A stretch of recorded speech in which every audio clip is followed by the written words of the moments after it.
Hello दोस्तों, welcome to my channel tips from Ajay. दोस्तों, महाराष्ट्र में एग्रो टूरिज्म जोन्स के कारण ग्रामीण प्रॉपर्टी मार्केट पर क्या प्रभाव पड़ रहा है और क्यों ये ग्रामीण वृद्धि ड्राइव बन सकता है, इसका पूर्ण तथ्य और विशिष्ट स्थानों के साथ विस्तृत विवरण यानी चर्चा इस वीडियो द्वारा हम करने वाले हैं। तो एग्रो टूरिज्म क्या है और महाराष्ट्र में इसकी क्या नीति लागू है।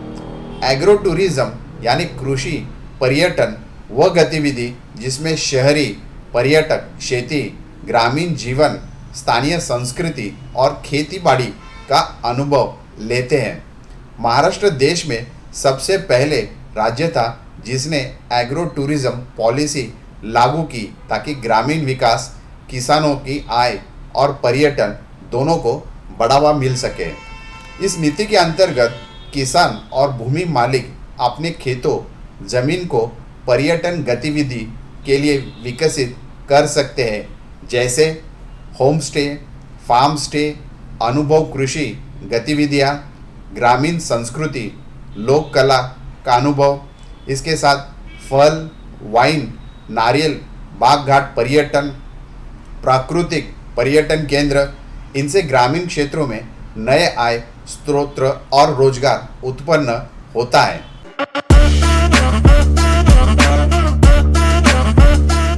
तो दोस्तों, महाराष्ट्र के प्रमुख एग्रो टूरिज्म केंद्र और स्थान, यहाँ कुछ ऐसे कृषि पर्यटन स्थलों के उदाहरण हैं जो खास तौर पे ग्रामीण प्रॉपर्टी मार्केट पर सकारात्मक परिवर्तन संकेत दिखा रहे हैं। तो सबसे पहले आता है Saguna Baug Neral Raigad agro tourism centre.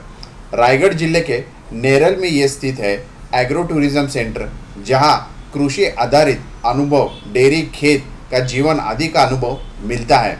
ये स्थल आसपास के गांव को भूमि और आवासों के मूल्यों को बढ़ावा देने में मदद करता है।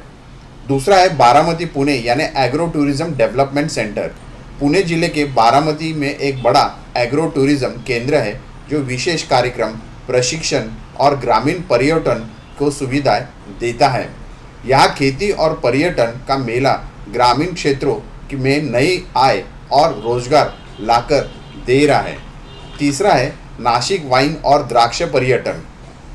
नासिक जिले में द्राक्ष वाइन टूरिज्म और कृषि आधारित पर्यटन गतिविधियाँ विकसित हो रही है, जिससे स्थानीय भूमि की डिमांड बढ़ी है।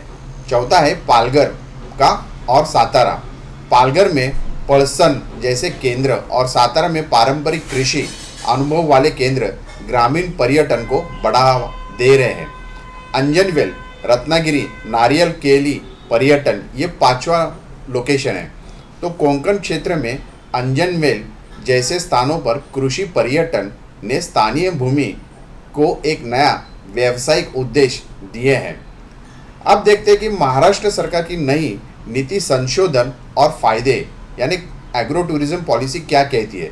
तो राज्य ने हाल ही में एग्रो टूरिज्म पॉलिसी में बदलाव किया है, जिनका मकसद पुराने जमानों के छोटे किसानों, भूमि मालिकों को भी निवेश से सम्मिलित कराना है।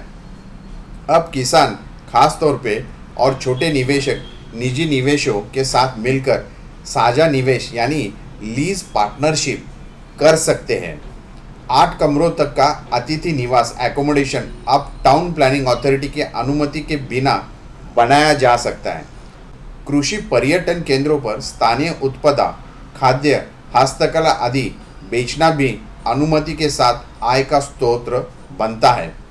इन संशोधन से ग्रामीण भूमि का वाणिज्य उपयोग और निवेश में रुचि बढ़ी है, जिससे ग्रामीण संपत्ति की मांग और उसके मूल्य में वृद्धि की संभावना होती है। तो इस तरह से यह डेवलपमेंट दिखाई दे रहा है। आप देखते हैं कि रूरल मार्केट पर एग्रो टूरिज्म का इम्पैक्ट क्या होता है। तो जैसे पहले होता है कि भूमि मांग और कीमतों में बढ़ोतरी, जहां एग्रो टूरिज्म के केंद्र विकसित हो रहे, वहां भूमि की और ग्रामीण संपत्तियों की मांग में वृद्धि हो रही है। परिणाम स्वरूप इन इलाकों में भूमि का बाजार मूल्य बढ़ सकता है, विशेषकर पर्यटक अनुभव होमस्टे उन्मुख क्षेत्रों में देखा जा सकता है। दूसरा है ग्रामीण आय में वृद्धि। सरकारी आंकड़ों के अनुसार महाराष्ट्र के इको टूरिज्म केंद्रों से किसानों की आय या 25% तक बढ़ी है और लगभग 1 लाख से अधिक रोजगार ग्रामीण स्तर पर सृजित किया जा रहा है। इसका मतलब है कि ग्रामीण इलाकों में मजबूत आर्थिक गतिविधियां हो रही है, जिससे लोग कहीं और पलायन कम कर रहे हैं और स्थानीय संपत्तियों का महत्व अपने आप बढ़ रहा है। ग्रामीण अर्थव्यवस्था का सुदृढ़ीकरण।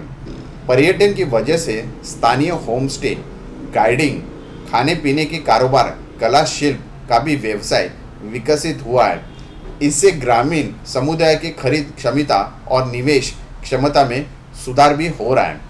तो आपने कई बार देखा होगा कि अगर हम कोंकण एरिया में जाते हैं घूमने, तो वहाँ पे होम स्टेज किस तरह से ये डेवलप हो रहे हैं, तो उसको सरकार प्रमोट कर रही है ताकि आप हर समय होटल में नहीं रह के आप लोकल जीवन का एक अनुभव ले सकते हैं और उस तरह से आप उसका बेनिफिट ले सकते हैं। क्योंकि जब आप होम स्टे करते हैं तो उस लोकल एरिया की संस्कृति आपको पता चलती है, उसके खाद्य, उसके जो आजू बाजू में जो एरिया डेवलप हो रहा है उसके बारे में आप जान सकते हैं और वो एक अलग फील आता है। जैसे हमने कुछ एरिया पंजाब का देखा है, तो वहाँ पे भी होम स्टे अलग अलग लोकेशन में सरकार प्रमोट करती है।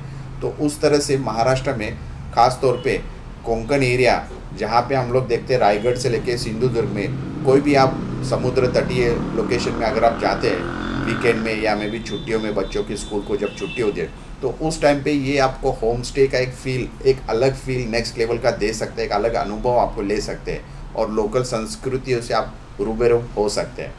तो अगर हम देखते हैं इसका टेक अवे, अगर हम शीर्षक देखते हैं निष्कर्ष, तो एग्रो टूरिज्म महाराष्ट्र के ग्रामीण क्षेत्रों में आकर्षक निवेश विकल्प बन रहा है। नेरल, रायगढ़, बारामती, पुणे, नासिक, पालघर, रत्नागिरी और सातारा जैसे स्थान कृषि पर्यटन के प्रभाव से ग्रामीण संपत्ति बाजार में वृद्धि देख रहे हैं। सरकार की अनुकूल नीतियों से किसानों और छोटे भूमि मालिकों के लिए आय ने नए स्रोत और भूमि मूल्य की वृद्धि के अवसर उत्पन्न हुए हैं। रोजगार सृजन, ग्रामीण आदि वृद्धि और पर्यटन आधारित पूंजी निवेश के कारण ये ग्रामीण प्रॉपर्टी मार्केट का एक नया वृद्धि ड्राइव बन चुका है। तो दोस्तों, उम्मीद करते हैं कि एग्रो टूरिज्म और इसका इम्पैक्ट प्रॉपर्टी मार्केट में क्या आ सकता है और कैसे इसको डेवलप सरकार द्वारा किया जा रहा है, इसके ऊपर आपने काफ़ी इन्फॉर्मेशन इस वीडियो माध्यम से ली होगी। अगर वीडियो अच्छा लगा होगा तो ज़रूर इसको सब्सक्राइब करिए, शेयर करिए, ताकि ऐसे ही वीडियो बनाने में हमें मोटिवेशन मिलता रहे। Thank you so much. Take care of yourself and your family. Thank you.